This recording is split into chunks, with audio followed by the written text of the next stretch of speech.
pa eno nti wode ato omanfo ahodo enimu se ba ne se bi a wo pemputudwuma na wayo ama atimagina na so a eyoman Ghana ha se yi na wohwe se beye na enema ebetumi akonanim nti wo se wohwe enema ahodo a European Union ede aboa wo man yi a edoso yie papa wo se wonka enya 55 million euros ahodo a eno ebeboa ye for vaccine production eno ho afa 62 million ye no so boa ye ema yetumi esiesie kpon dam ni nyina ewo ho no mo a ehre se o my Ghana se yi se udi sika ebewura wo man mu na se wo ye adwuma bi a etumi koso pa edi amount obesrada se abra no nyina no yenhwe se o my Ghana saa emudire kita ye no yebetumi akita mu pa na boa ama dwade ye nso etumi akoso ewo man mu. It's a very exciting time because we are doing huge progress both when it comes to security and defense initiative where we're creating this partnership. We have, of course, a very good trade partnership with Ghana. You know, Europe is Ghana's biggest trading partner. It is the largest investor. It's also the largest development partner. So we have a lot of things in common. And a lot of shared interests, I'd say. We do a lot of traditional development cooperation. We work in governance, we work in clean cities, in energy, in water and sanitation. We also work a bit in health. We have assisted Ghana in setting up a vaccine production, and we work in education, both access to secondary education as well as TVET centers. So we have a broad traditional development cooperation portfolio, but we are moving away from that. The world is changing. Since I was here 30 years ago, the world has become a different place. It's more fragmented, as we all know, but there's also more competition for grant funds, and there's a bigger need for creating partnerships and alliances. On the multilateral scene, Ghana and Europe are partnering. We have a couple of shared agendas like climate change. We have shared interest also, and we want to build more on those interests. You know, Europe used to be a cooperation partner promoting its values and principles. Now this has extended to interest also. Fortunately, many interests are coinciding with those of Ghana. And what I want to do during my 4 years here is to make Ghana more attractive for investments, for European foreign direct investments, for private sector, for development institutions, but also for international financial institutions to bring their money to Ghana to help develop the infrastructure, to help develop the sustainability, to help develop the economic stabilization. So I'll ask you which direction. It's a very exciting time because we are doing huge progress both when it comes to security and defense initiative where we're creating this partnership. We have, of course, a very good trade partnership with Ghana. You know, Europe is Ghana's biggest trading partner. It is the largest investor. It's also entua ensamno so na yenko ensamfufuru mu e na nsentam ena so afo ya wo hwe amanebo ensam so bebo amane se wo hwe DSTV sade wo musi charge e wo man ni mu na twamanebo ena mo de to Ghana fo so entwo be ye de obetimi bia se be ya wo mo bo no wo betimi atete so ama Ghana fo so ye ho atimi ahenhan yen na enkomo ya wo bebo ye e de kire Ghana fo no se wo mo bo no wo man te bo no so na mum de aba ne se channel ne mum ena nsakraye abamu abi abekeka ho na saa nkomo yi woni yen ebedi yepe ena Deputy National Communication Director edema MPP amanyukoyi Kamaldeen Abdullahi wabomu amane a wo kire se Asam George kan ye pa de eye Fred ye pa se Sam George timi e ka kire Ghana fo nyina se wo bepre ama yetumi atete bo so na fe be wi ase wo be ka kire Ghana fo se ye channels ene bi ababeka ho wo se nya de Ghana fo hia ni de na Ghana fo ahwe ani mu nyina ene se ye beka se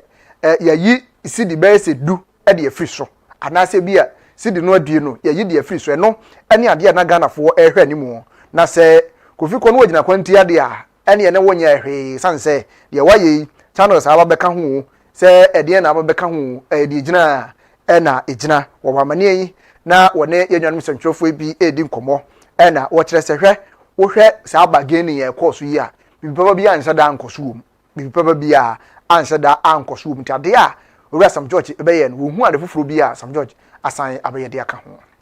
It's very cheap. You can do all the talking, you can raise your muscles, do whatever, but trust me, people stand on the law. Investors, when they come into this country, they look for fine lawyers. Engage them. They look for fine consultants, marketing consultants, engage them. They look for tax experts, engage them. That's a serious investor's approach. So when you come out with threats, they don't care. They also go into the back room and consult their people. What do we do? What's the way? So it becomes a battle. So you need an approach that, of course, will also put you on top notch. And you were lucky because the public were with you. Yeah. So all you needed to do was is very cheap. You can do all the talking, you can raise your muscles, do whatever, but trust me. One more atnase, yeah, any enkomodidi na ekoswa na ni nyina auditor general's report ahodo e ba ya omanfo bi ho bomu na wo bia ye fa ho ne se omoto nsafre wo ma obeyi nsemu ano. Gaming Commission of Ghana wo so wo bra so bie ya esese wo yi nsemu ano kakra na abra wo call committee no animo no commissioner ya wono na da yumakoyi ano eyura Emmanuel Kwenu na manebo a wo boye ene se no ekoba se wo mo de sika ekokoshe SIC Financial Services Limited wo mo de sika kokoshe mu afempino ene edu enkron mu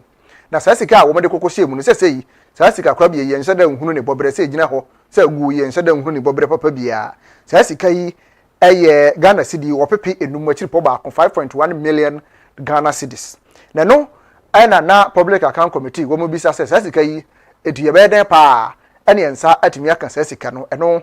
na opani e kire se wo makọ attorney general ho akoye se attorney general ntuomfo kwa be fa so a wo metumi agi sika ne san se wo mankasa de wo mdo mpa ye so anye yi wo makọ meeting ahodo atwetwe ho nkrata na so nyina antimi ansi poso nto medi wo betumi bia eno ti na mo tutumrika wo mo akọ attorney general ho se ntuomfo kwa be fa so a wo betumi agi sa sika yi na enumo na so afọ ya ohwe fisem so urunyamfo mu ntaka mu barakete hono mu no so kire se enokure pa kwa wo makọ se omokoje afutuo e de free attorney general hono betumi aboa pa ama sika yi wo monsa atimi aka wei enya asemu aprekope yetumi eyi ano e wo hono mo se de mpeni ka na se nyina nkra ne mu ntete nkra ne no wo mutimi nyina public account committee yenim enyi ano prekope se edasa ye na se dasa yi ena sika na beba na emom attorney general afutuo no so no megina wo betumi agi sika no. Following the bank, following the collapse of the banking institutions, the collapse of some banking institutions or some investment institutions, they were affected. Therefore, they are unable to pay the money back to the Gaming Commission. They said they have written to the Ministry of Finance for them to release the funds for them to pay us. But up to now, they haven't received anything from the Ministry of Finance. Do you have a copy of the letter you wrote and the response that they brought you? Yes, please.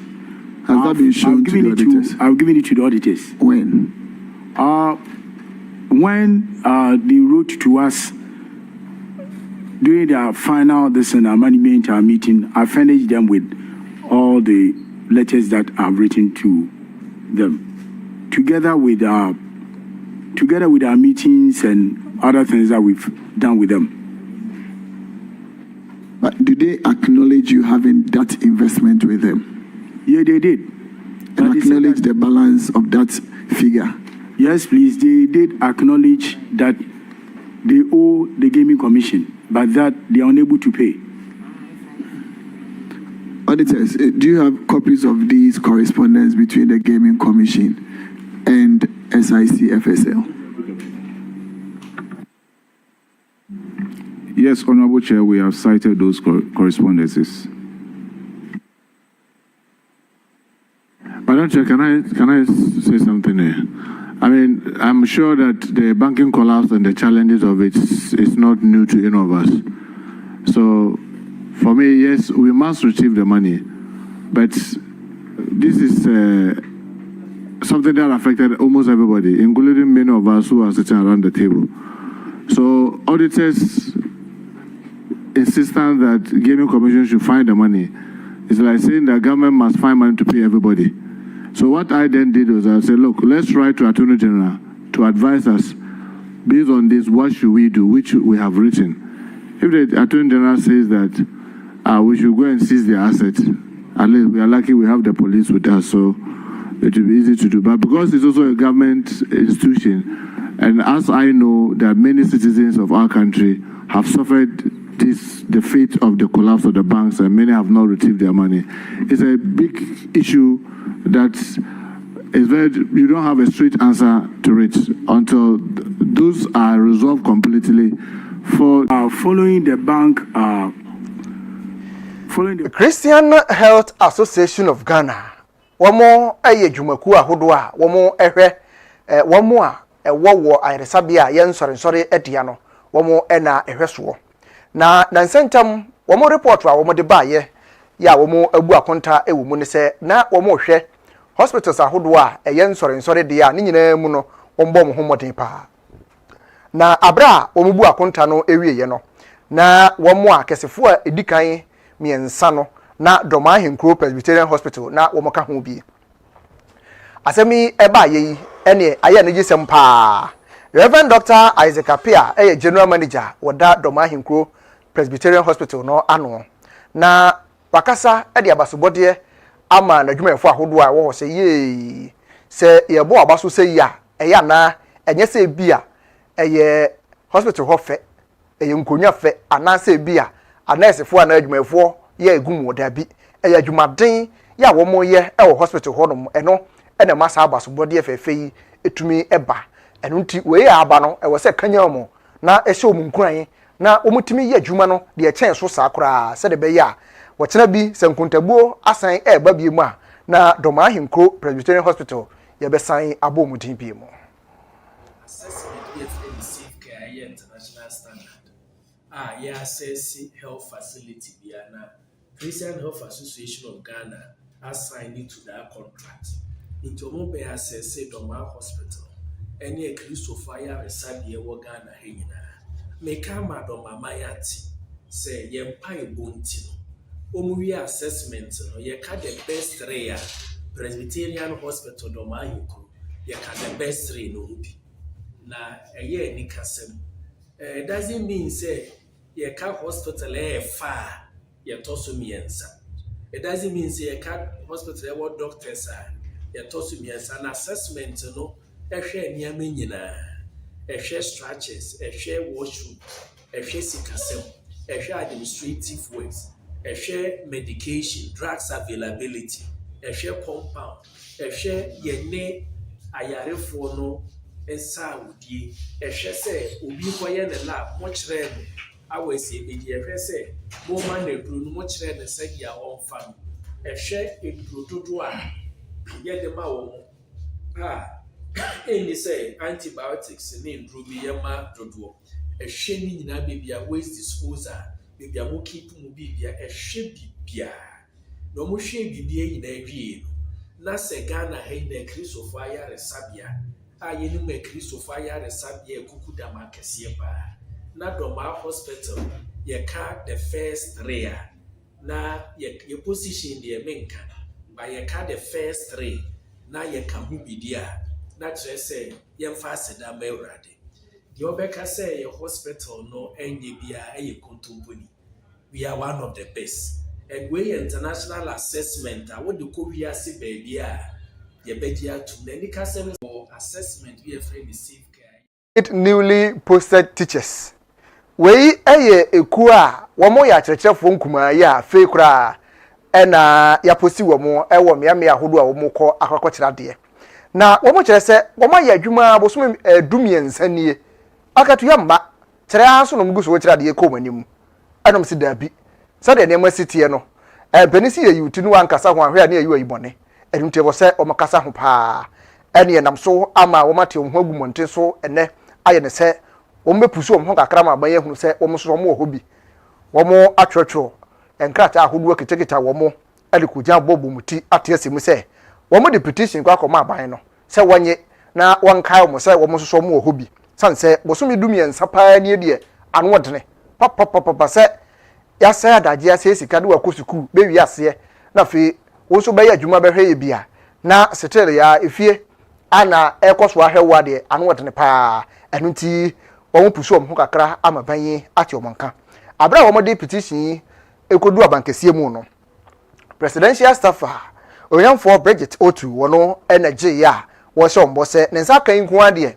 mampani enso ensa bɛka ɛno nti sɛdeɛ nneɛma akwakosi bia wɔn nya ntoboaseɛ na wɔn mmra fam esan sɛ aban yi ɛba yɛ yi akyerɛkyerɛfoɔ da nakoma so yie papaapa ne titire ɛyɛ nwoma so yankasa ɛno nti wɔbɛyɛ deɛ obetumi bia na akrata yi atumi atu aban ho sɛ bɛyɛ a mampani so nsaka obetumi atu ho anamɔn ama asɔyɛ a wɔn hwɛ nwoma so yaso no deɛ tie bia no sika betumi aba na wɔmatumi ayi ka ne nyinaa ɛde afiri hɔ no mo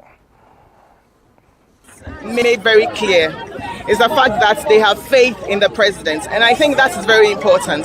that you have faith in the president. And also you know that the buck stops here. He is the president, so the buck stops here. So it's good that you have come to the presidency. You said you have engaged the ministries, finance and education, but you're here. And you know, this government prioritizes teachers. I think we should take that into consideration. Look at the no fee stress policy. First year students had their fees cleared. Teachers, we don't want to see our teachers marching on the streets. It's the last thing we want to see. I don't know what has accounted for the 13 months without getting your IDs and being processed. So I am hoping that once you have brought this here, I will definitely take it in there. No, it will not be under my desk, as somebody said, you know. No, but it will be looked at as to why the delay has occurred. I have no idea. But what I can say to you, especially you, as you're very upset over there, that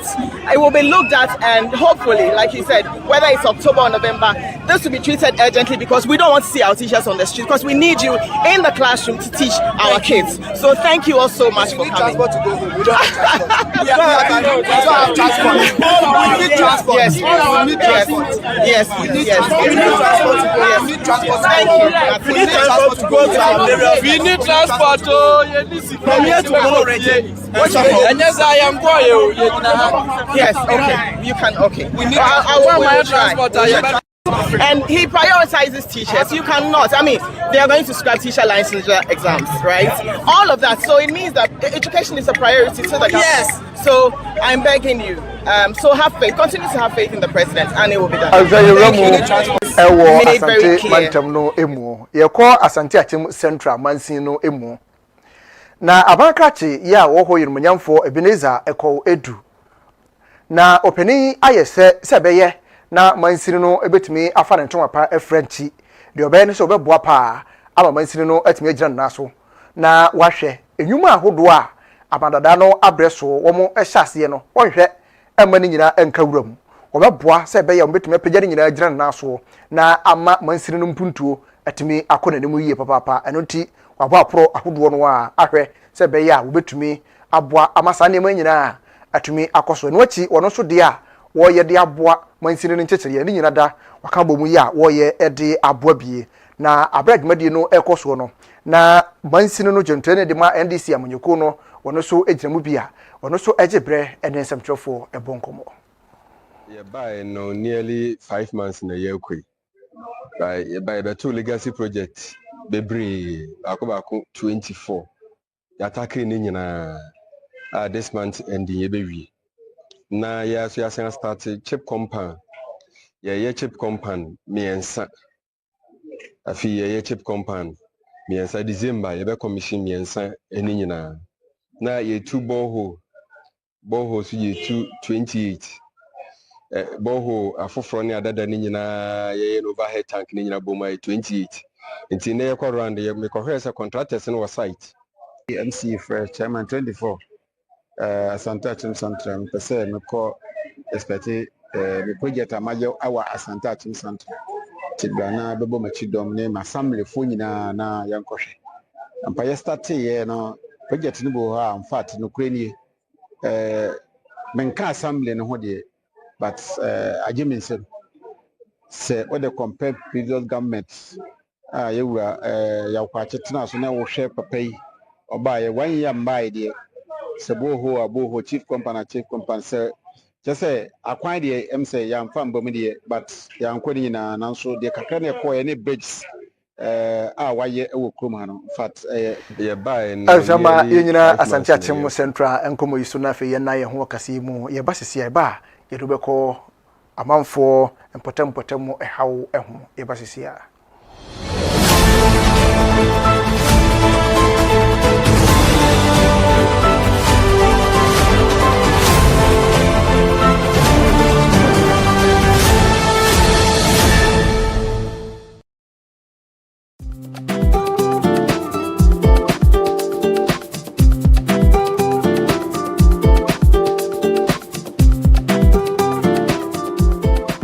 Abusiafo ya mu bibia akwa e de Apam Mmre Company Limited so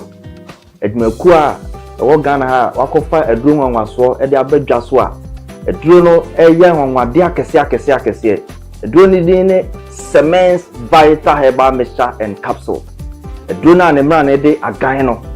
wudnam na oti agan a eduro yi e na mebe kanfo de ama Ghana ni bia na se bibi ni bia se obenya bie na onso anonom na etimi aboa no sa eduro nwanwaso a ye ka ho asemi Semens Vital Herbal Mixture and then the capsules no eye eduro a ye adwuma wontini mu eduro yi uyo obi a sabi o mema sem eda fom tinkeja bema ni ntimi man mu so kra bema ni ntimi mpega no ho uye bema sabi woni obehiem na sisia no waje mu a wonso eduro yi ye kanfo de ama wo eduro yi ye eduro a ebeboa ma wontini na etimi asore gina so ebe mamoja de pusane wo bema no mu ama bema na etimi asore gina so ye na watimi abo adwuma na ama o piafo obi bia sabi oni atenka so yo ba so ye bema wuhia eduro Semens Vital Herbal Mixture and Capsules anemra ne de agan ne bi kona koto binom watenka ayira na tekokra kona koto eduro ne bi nanom na obehu sabi eduro no esi ye adwuma sifa afei wuye ne to nchen sabi obi wo hono a fichikom o how pa kese pa so yo ba na ukom fichire na se wo menses na ma ebeyi a eduro ebeboa eye Semens Vital Herbal Mixture kona koto eduro no binom be ma fichiko no bibia ye kama de amount afei so wote yaw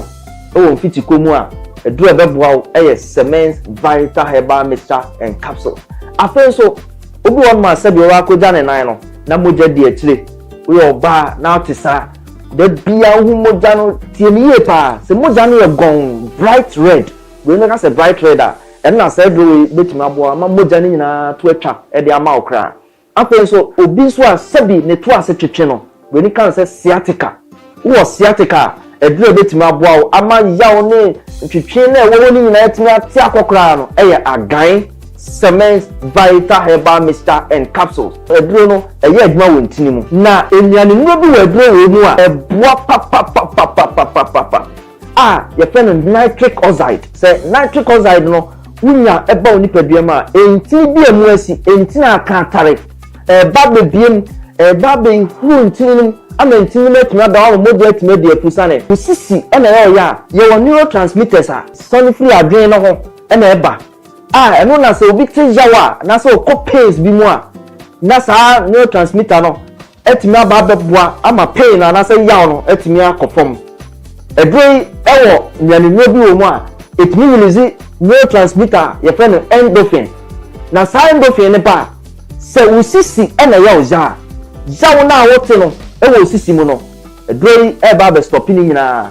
yisu dopamine na be yi yaw ni nyina firi wo ko e de amount enti so sisi yo ya edure wo so num e ya agan Semens Vital Herbal Mixture and Capsules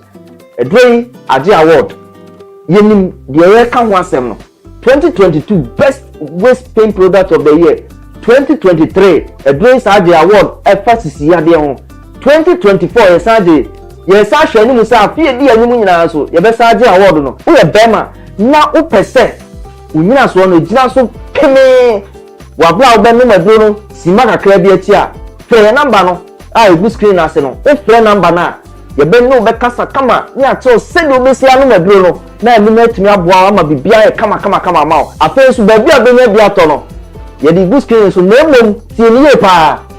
se wo kumase ene ne patem wo store wo pese o to bi ton a be bia e di kan PFA pharmacy New Road Junction wana PFA pharmacy o store kese a obenya bia tu honum akwakoton afi Colinac ewo Ashtown oni Dani Herbal omu nyina wa Ashtown ko ho Fredimens eso okero onu so be ma bia to afi so Sambora ewo Kagetia Gate 3 no opposite pe Edron edra eba beboa eyi saa hawo nyina firi wa kwa ma o enti pebi achi kwanto agan a etrese ejan no pebi to na enkotote e ma na so nya wa ho den pepepe edama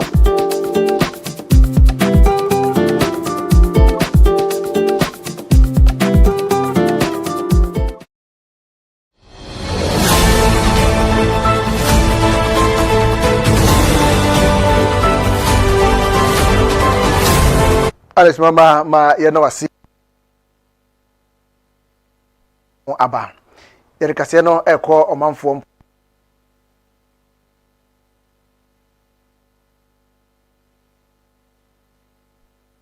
na omanfo ya wo mu ehwa ye dene pa e de ama wom se bia wo mu pebi kura e de aye aduane ene enyoma ahodo dada akwane abadie no ehwa ye den pa de amom sanse asua na eda ho a wo mutumi sa e de yom bribia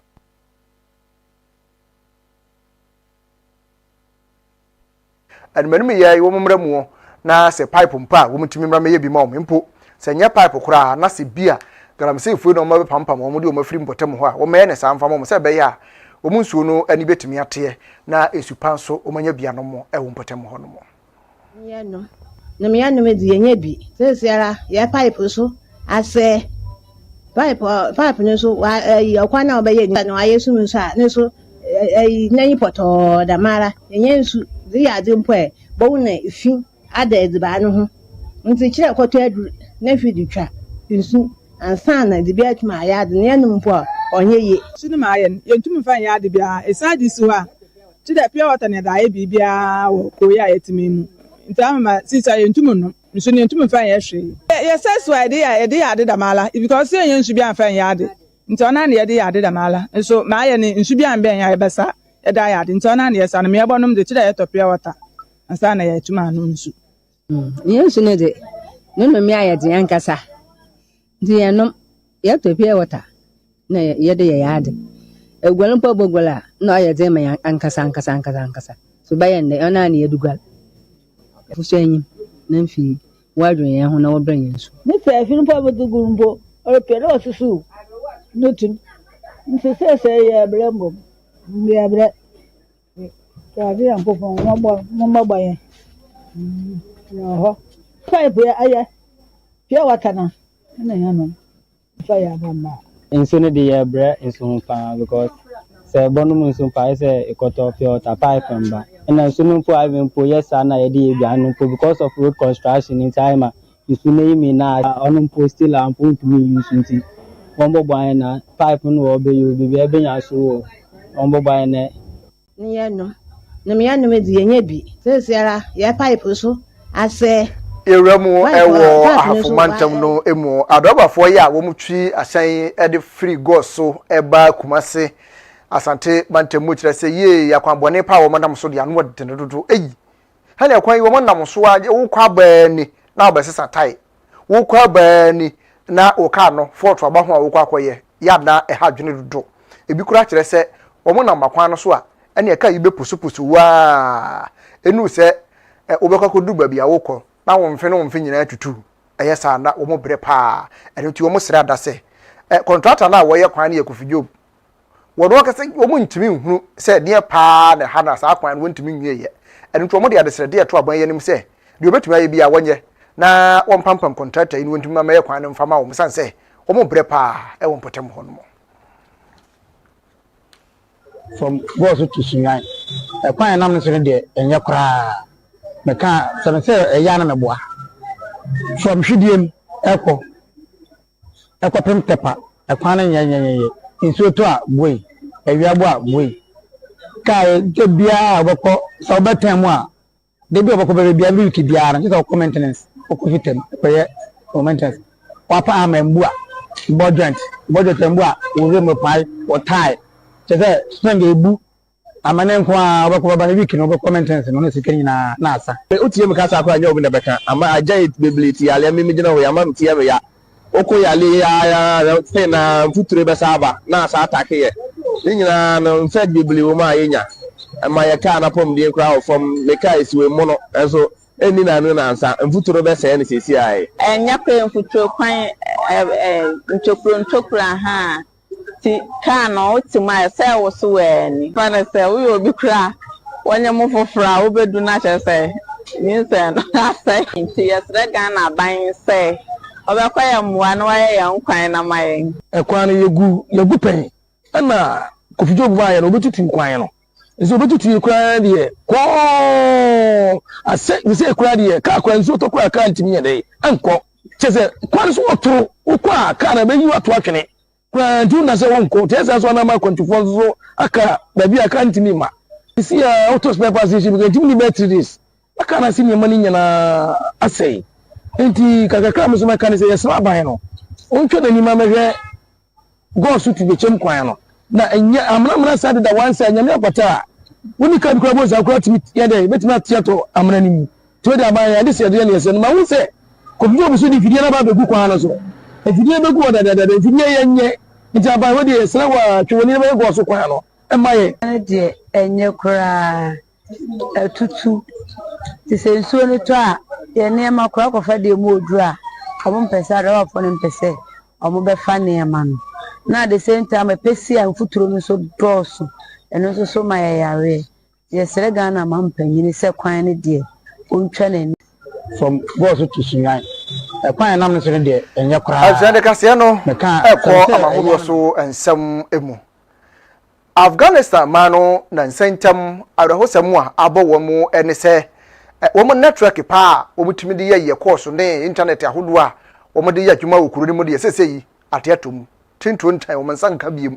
ya sase ne down kura na saade yi ayade abokotuje mu ha wo mu yie papa ne o manfo do na wo bia kasa wo ho se ei na de we pa de be dan na dada kone abadie atimi akoso na wo hwe won mu ayisu internet ni kase mu pa wo kuro ni mu a ene obia anodamu a wote hu ni so a enipa ya wo dodo bebe som be wo pepe aduanan miensa 43 million wo mu nyina obi esu sense network no ene ade etimi boa wo mu pa television station kese pa ye wo kuro ni mu kire se ei ade we ba ye wa hrisika bebre sense enioma ekoso wo sa internet yi ho no akofa how pa ede abre wo mu na saade yi ayade a aye o how kese pa ababeto wo mu sense wo hwese de eniema esi ekono a eya agensemo pa ya sede eniema aye no ahweye na se internet ya mantemu a be wiase no na omanfo a ahwirisika enya agudie kura na omo northern back province wopeni a woye governor ewo hono eye Haji Zaid wonu da atwero krata de ababonten ya krata no mu nsem kura no wantimi ankyere de kode poten yegina so a ema asade ewe eba so waka ase the people say obi anka na komanto no yemu sanse nche bia enema nyina ebe kama ama internet no omonsa atimi asaka biem afeye ramu ewo enigidie emu African Fashion Foundation woma lanche jumadi bia we aye de toso mienu a wato din say African Fashion Futures Incubator jumadi yi eba beboa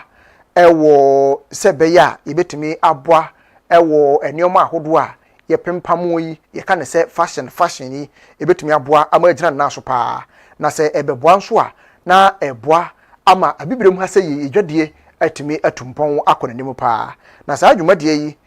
wo mepa wo ntuma no ebeboa ama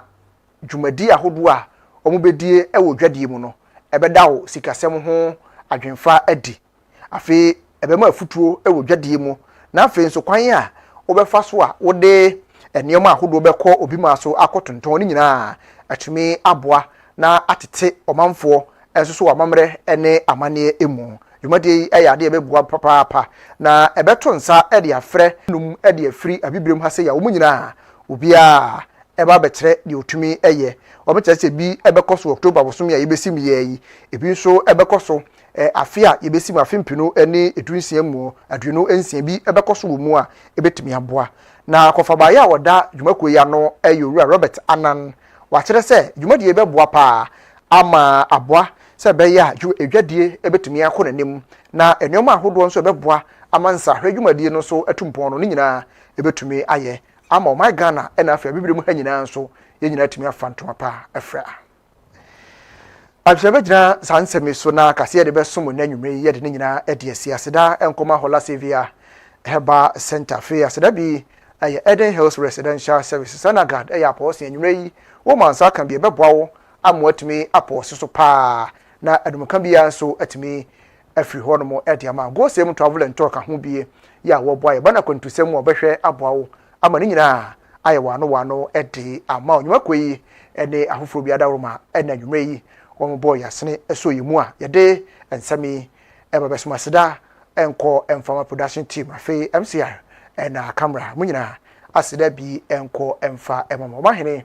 kofi asempa enimedi anwumreme ena mebeso mo kasebo kwan so madawase amamu enehwe